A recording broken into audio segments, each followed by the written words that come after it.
I think we've talked a lot about value and like, what it means when people have value and, but I'd like to come up, to a little bit more about my audience now, talking about the influence of culture and technology on what we value.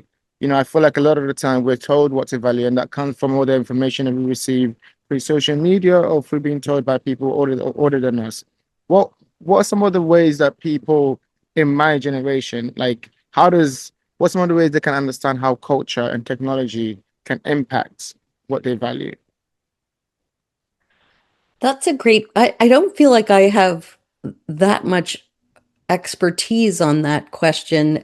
I mean, I have to think about, um, it's such a good question. And I really wish I knew the answer because I think I'd be a better teacher if I did. I teach undergraduate students. So um, It I is a very think, difficult question, to be fair. This is like a big $1 million question, so I apologize. yeah, no, that's fine.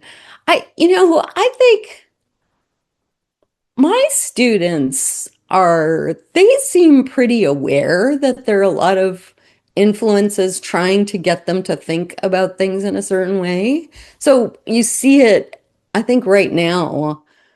And that's very recently. I think my students have become more savvy just in the last couple of years. Maybe it's an effect of AI, but when I talk to my students about AI, they seem most of them are pretty hostile to it, even if they use it to do their homework for them. They're happy to do that, but they also think someone is selling me something, and they're quite right about that. And they sort of see like someone is selling me something that could ruin my future. And so I think that fact is I don't know, I'd love to know what you think about this, but it seems to me that's causing young people to wake up a little bit to the outside influences on their own value structures.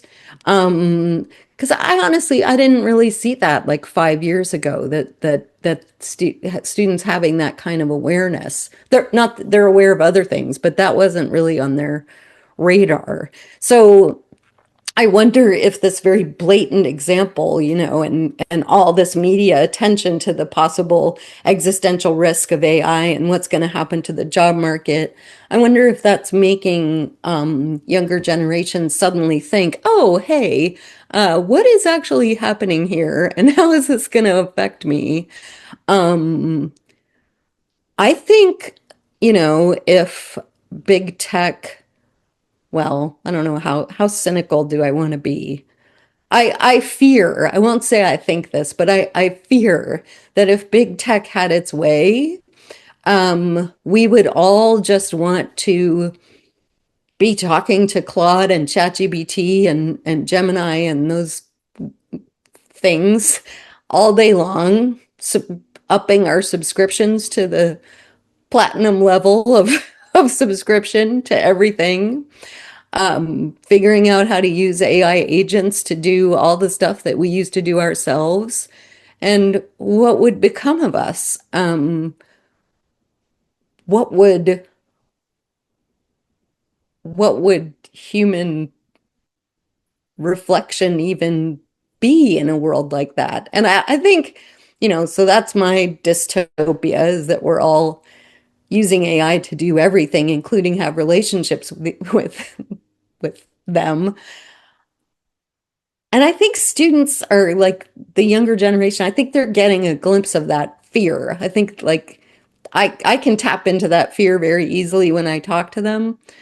So I feel in a weird way, I feel optimistic because younger people seem more aware of what corporations are how they're trying to manipulate their preferences in a way they weren't before. Mm. I don't know. How It am makes I perfect. off Yeah. base? No, no, you're right, and I think I'm nodding the head because I feel a lot of what you're saying is true. It relates to because I also speak to people in my generation on this podcast, and we have conversations about AI and value and what is happening to our like you mentioned before, our value education, what is happening to education and all the stuff they used to do to work for that kind of knowledge being taken away from you. I think what's happening is that my generation is now seeing the effects, seeing it happen to them and has the the kind of like, the presence of mind to see it being done to them. It's kind of like that the lab rat strategy that you're talking about. We see it being done to us. We see ourselves as the lab rats, and we go, we don't like that. Like, you're doing all these things that don't really match of our align of our values. Why should we kind of be be positive about it? And I think and there's a lot to do with capitalism. I think we see the blatant capitalist ways being kind of brought out, and we don't like that. But I think that's why that question is so important, because one, we have to somehow consider how culture has always been a way for us to kind of be changed a little bit in our values, but now technology is being done in a way where some people don't even realize it, and I think it's pretty scary when you get to that stage. In this, I mean, the experts are sort of seem to be torn, to my view, about what's going to happen. Like, we're either going to have massive unemployment and total disaster, or it's going to be a useful tool that boosts the economy. Who knows? But it does seem like it's going to take some careful thinking and probably political action to make sure that we go on a good path rather than towards the. So one of the things I also wanted to talk about was when values go wrong. I think like it's very important for us to have the right values, and I think it matches the progression of your life and the fulfillment of the things that you want in your life, and your values are right. But what does your theory also talk about when values go wrong? Is there such a thing as a bad value to have? Yeah, so I think for one thing, values that don't fit you, values that aren't integrated with who you are, those are Mm, not great values. They can be, some of them aren't terrible, but they can be bad.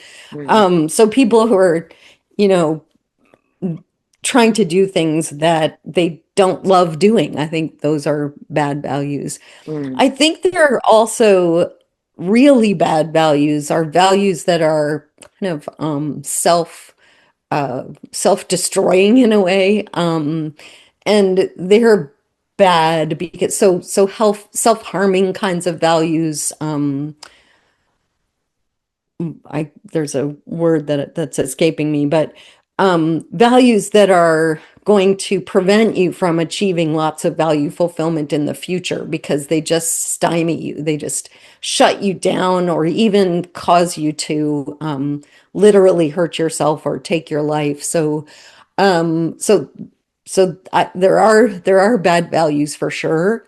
I think it's often very difficult to recognize those on your own, even with the lab rat strategy, because often if those values are kind of in there, it's a little bit like an infection, and they affect your reflection. So when you stop and reflect about the values, you have a story that you tell that makes sense of them, why they're appropriate.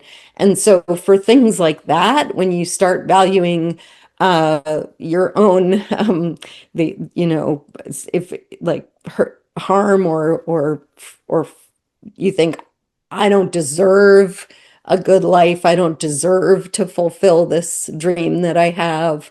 When you start thinking like that, you really need some kind of outside help.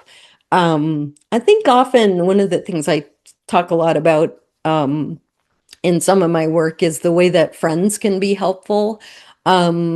Friends and family, if you have family that are also friends, because they can sometimes see what's going on, and also if you're close enough to them, they can try to intervene in some way. Because if you do have those sorts of harmful values in your head, those values against yourself in a way, you kind of need to be shaken out of it, and you might need extra extra help with that. So that's not something to be taken lightly. And you mentioned friends. Let's talk about a little bit, merging the two to the previous conversation we're having about AI. There is in your new book, Artificially Yours, you talk about the rise of friendships in the world of chatbots. So when you look at AI friendships and kind of values and companionship, what made you explore that topic specifically?